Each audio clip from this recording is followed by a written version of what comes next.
咱先来关心上新的消息。这2天山区落雪，不少民众拢去山顶看雪。昨昏有一个司机，伊载7个菲律宾籍的旅客去合欢山旅游，结果要落山的时阵，是规只车雄雄跋落30公尺深的山坎。消防人员到位，先将5个人救起来，有3个人要掉伫车底。一直到暗时要9点的时阵，人才全部救出来，加在是拢有平安。上一点。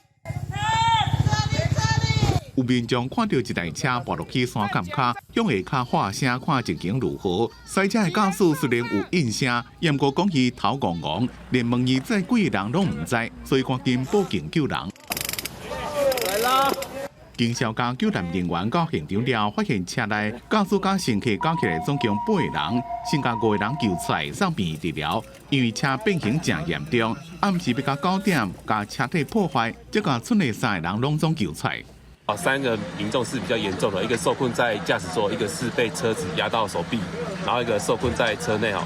要救出来3个，加进行救出来5个，内面总共有4个人伤势较严重，好加在拢无性命危险。警方讲，台湾这位33岁姓曾的女驾驶，在7位菲律宾这位游客到合欢山旅游。 下昼4点半要转来的时阵，伫第14高山梅峰路段，先失控驶到对向车道，过弄到河南，爬落去30公尺深的坎骹。下山途中不幸发生车辆坠落山谷事故，有关详细的肇事原因，由本分局持续厘清中。 为什么会发生车祸？因为游客拢不晓讲中文，只个透过医护人员讲，代志发生进前车驶甲正紧，敢若是挡下歹去。